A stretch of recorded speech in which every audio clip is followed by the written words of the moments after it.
Ставаш сутринта, слагаш обувките, пипаш ключовете на масата и в тази секунда, без да си направил нищо друго, кучето ти вече е будно. Очите му са заковани в теб. Ушите са изправени, опашката е спряла. Точно това се случва всяка сутрин при Александър и Шаро. Александър дори не е станал от стола. Само е пипнал ключовете. Но Шаро вече знае. И нещо вътре в него вече е тръгнало. Нещо, което Александър не вижда, не чува и никога не е подозирал. Ако кучето ти прави същото, ако те следи с очи преди още да си станал, ако се залепя за вратата след като излезеш, има голяма вероятност то да преживява нещо, за което ти не знаеш нищо. И не защото не го обичаш, а защото никой не ти е казал как изглежда това отвътре.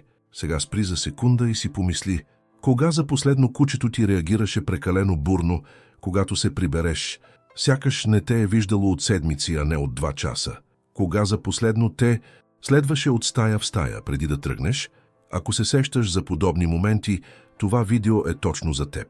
Защото науката открива нещо, което преобръща всичко, което повечето стопани смятат за нормално. Ето го. Проблемът не е колко дълго кучето ти остава само. Проблемът е, че то не знае кога ще се върнеш. Никога. Всеки път е като първия път. Мозъкът му не може да планира края на раздялата. И тази невъзможност да се предвиди твоето завръщане е по-стресираща от самото оставане сам. Изследователи от университета в Бристол са установили точно това. Кучетата с нередовен график на стопаните си показват значително по-висока тревожност от тези, при които всичко е предсказуемо. Не продължителността, не предвидимостта. Помисли за това от гледната точка на кучето. Ти излизаш. То не знае дали след 20 минути, след 8 часа или изобщо. За неговия мозък всяко раздяла носи същия въпрос без отговор. И тялото реагира съответно. Шаро е точно такъв случай. Александър има непостоянен график. Понякога се прибира за обяд, друг път го няма цял ден. Шаро никога не знае. И точно за това, всеки път, когато Александър тръгва, нервната система на Шаро се включва на пълни обороти, дори когато отвън изглежда, че всичко е наред. А сега идва частта, която вероятно ще те изненада най-много. Изследователи от университета в Линкълн са установили, че над 80% от кучетата проявяват поне един признак на тревожност при раздяла. Но по-малко от 4% от стопаните осъзнават това. 4%. Не защото стопаните са безразлични, а защото признаците са почти невидими за невъоръжено око. Проучване, публикувано в списание Scientific Reports, поставило камери в домовете на кучета, чието стопани твърдели, че животните им са спокойни. Записите разказали съвсем различна история. В рамките на първите 20 минути след тръгването, почти всички животни показвали учестено дишане, треперене и непрекъснато ходене в кръг. Нямало разрушени мебели, нямало виещ глас. Само тяло в режим на оцеляване, тихо, но напълно реално. Александър монтирал камера вкъщи, след като чул за подобни изследвания. Когато погледнал записа, видял нещо, което не очаквал. В първите 15 минути след тръгването, Шаро дишал тежко, ходел напред-назад пред вратата и накрая легнал до нея, неподвижно, с уши насочени към всеки звук от другата страна. Не вил, нищо не разрушил, просто чакал, но тялото му разказвало история, която Александър никога не бе подозирал. За да разберем защо се случва това, трябва да погледнем назад в еволюцията. Кучетата са социални животни, чиято история е преминала в глутници. В дивото самотата е означавала опасност.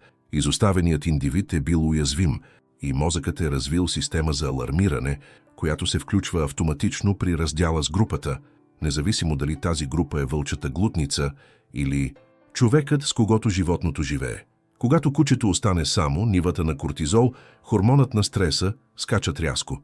Проучване на университета в Хелзинки установява, че тази физиологична реакция се случва дори при кучета, които изглеждат напълно спокойни отвън. А изследване с мозъчна образна диагностика от Еморийския университет в Атланта показва нещо още по-дълбоко. Когато кучето усети мириса на своя стопанин, в мозъка му се активира центърът на наградата. Същата зона, свързана с удоволствието и дълбоката привързаност. Тази реакция е по-силна дори от реакцията към храна. Кучетата не ни обичат, защото ги храним. Те ни обичат, защото сме ги научили да свързват присъствието ни с усещането за безопасност. И когато тази безопасност изчезне, дори временно, Мозъкът реагира като при истинска заплаха.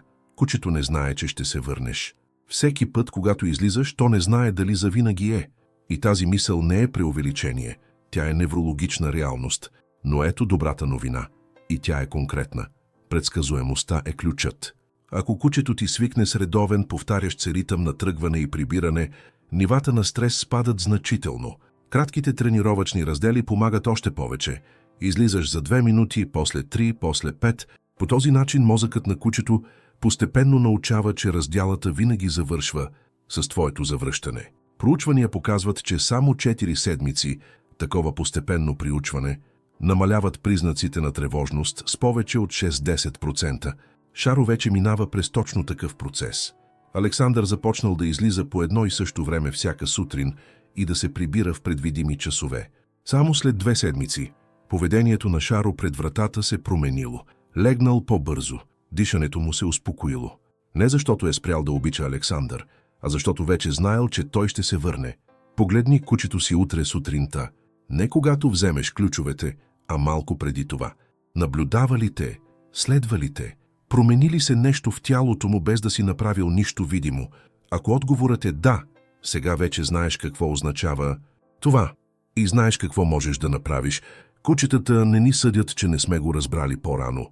Мозъкът им просто чака, с нервна система, настроена на нашата, да се върнем, всеки път, без изключение. И може би точно в тази безусловна вяра е скрита дълбочината на тяхната тревога, защото тя е огледален образ на тяхната любов. Ако кучето ти се вижда в нещо отказаното, напиши ни в коментарите. Следи ли вратата?